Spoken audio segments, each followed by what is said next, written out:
You won't believe what happened next. Right before his tragic death, Sal Mineo, the teen idol who lit up Hollywood, dropped bombshell confessions about secret affairs with famous gay actors that the world never saw coming. Imagine the pressure, the heartbreak, and the explosive aftermath. This story isn't just another faded Hollywood rumor. It's a real-life drama of love, pain, and courage, set against a world that refused to accept difference. Picture this. New York, January 10, 1939. Born into a Sicilian immigrant family, Salvatore Mineo Jr., yeah, the Sal we're talking about, didn't exactly get the red carpet rolled out at birth. His dad built coffins for a living, how's that for foreshadowing? And his mom, strong as nails, saw the spark in her boy early. She hustled to get Sal into dance and acting classes, hoping for something bigger. And there he was, just a little kid with huge, dark eyes, a killer smile, and enough talent to make you look twice. By the time he was 10, Sal was already turning heads on New York stages, showing up on TV, singing, dancing, you name it. But those early days also brought their own struggles. Subtle digs about his Italian roots, whispers that'd only grow harsher as he got older. Then came the breakout. Rebel Without a Cause in 1955. Remember that one? Even if you haven't seen it, you know the image. James Dean brooding, Natalie Wood shining, and there's Sal playing Plato, the sensitive, troubled kid always a little on the outside. What you might not know is that Plato was one of Hollywood's earliest coded gay characters, long before anyone dared say the word out loud.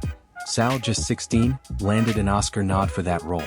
He was officially a sensation, a poster child for a new generation of rebels. But what went on behind the scenes? That's where the real intrigue starts. Director Nicholas Ray, 27 years older than Sal, was the genius and complicated man behind Rebel Without a Cause. Ray supposedly based Plato on his own son, and his relationship with young Sal was the stuff of whispers. Some say caring, some say something more. The rumors were that Ray's interest wasn't just fatherly. In 1950s Hollywood, where powerful men called the shots, that put Sal in a precarious position. Think about it. Barely a teenager, already navigating the minefield of fame, pressure, and power plays. But that's just scratching the surface. Here's the secret that sent shockwaves through Hollywood, the forbidden romances Sal revealed in his final days. These weren't just casual hookups or party gossip. These were affairs with some of the most recognizable faces in Hollywood, names that carried weight and reputations that could be shattered by a single headline. And Sal, brave or maybe just heartbroken, decided not to leave those stories untold. First up, James Dean. The rumors have always swirled, but Sal confirmed what so many suspected. He and Dean shared something real, something hidden. Their chemistry on set was more than acting. Sal once admitted he was absolutely smitten with Dean. Late-night drives, secret rendezvous, whispers in the dark. But as fast as it began, it was over. Dean died in that infamous car crash before the movie even premiered. Sal said it felt like losing part of his own soul. It's no wonder he spent the rest of his life chasing a freedom that Hollywood wouldn't let him have. But the story doesn't stop with Dean. There was Bobby Sherman, the singer and heartthrob, unsure of himself and his place in the world. Sal was his guide into the secretive gay scene, helping him find the courage to be himself. Their relationship was passionate but dangerous. One misstep and both their careers could be over. When Sal's then-fiancée Jill Hayworth found out, she ended their engagement. The heartbreak, the scandals, the fallout, none of it was good. In fact, it nearly wrecked Sal's career, while Sherman went on to become a star. Now let's talk about the heavyweights. Paul Newman. Yes, Blue-Eyed Paul. While filming Exodus in 1960, Newman and Sal reportedly had more than just a friendship. Sal adored Newman. He was a mentor, an idol, and if you believe Sal's late-life confessions, a secret lover. But Newman had a reputation to uphold. Family man, straight arrow, Hollywood royalty. Sal, for his part, was left to wrestle with the pain of loving someone who could never love him in public. Rumors alone could have ended both of their careers. And it gets even more tangled. Whispers of a brief, fraught affair with Marlon Brando, the ultimate Hollywood bad boy. Brando had his own secrets and understood the cost of living outside the lines. Their relationship, if you can call it that, was a mix of fiery arguments, passionate nights, and sudden, cold breakups. Sal was always searching for acceptance. Brando maybe just a thrill. Add to that possible connections with Tony Perkins and Brandon DeWilde, and the picture of Sal's hidden world starts to come into focus. But the one relationship that seemed to bring Sal any peace was with Courtney Burr, his final partner, a fellow actor and acting coach who became Sal's lifeline during the roughest years. For 6 years they built a life together, quietly, away from the spotlight. But even that was twisted into scandal by the press after Sal's death. After the dizzying highs of Rebel Without a Cause, Sal kept working. He was in Giant with Dean again, this time playing a young Mexican soldier, a part that proved he had the chops for real drama. He got another Oscar nod for Exodus, playing a Jewish man brutalized by Nazis, a performance so raw he later said, "I was abused like a woman." The role won him a Golden Globe, but it also marked the start of a downward slide. See, Hollywood never really knew what to do with Sal. He refused to Americanize his name or tone down his heritage, proud of his Sicilian roots and the struggle that came with them.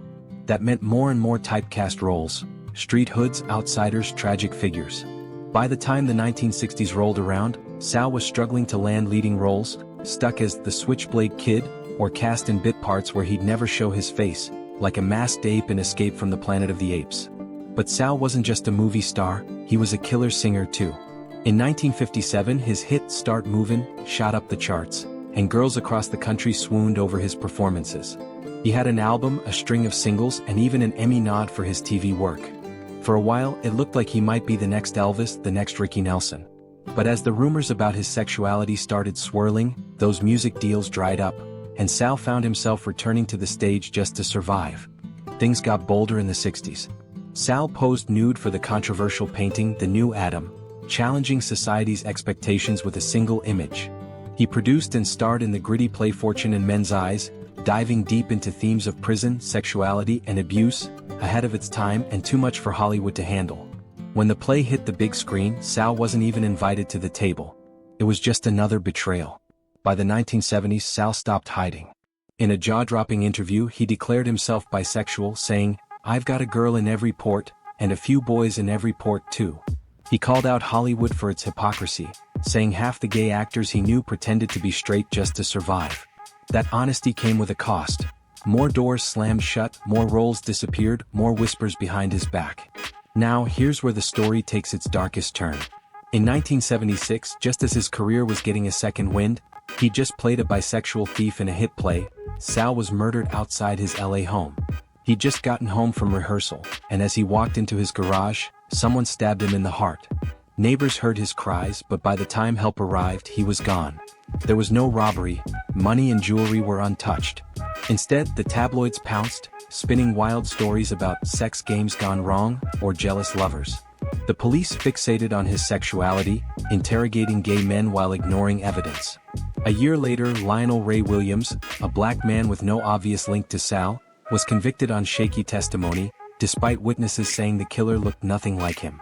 Williams served just 10 years before being released, and the truth about Sal's death remains a mystery. Some believe Sal stumbled onto a drug deal, or was targeted by a serial killer preying on gay men in West Hollywood. Others think Hollywood insiders wanted the case buried to avoid a scandal. Decades later, new podcasts and documentaries keep the mystery alive, but no one has ever really explained what happened that night. So what does it all mean? Sal Mineo wasn't just another Hollywood tragedy.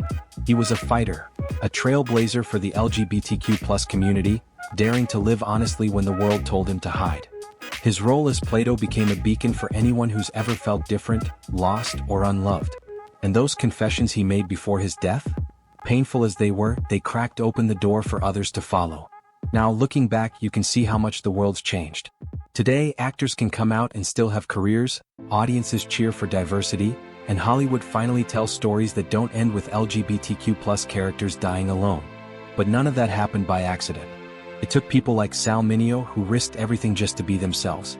So next time you watch an old movie or hear a classic tune, remember the kid with the soulful eyes and unbreakable spirit. He didn't just play the rebel, he lived it.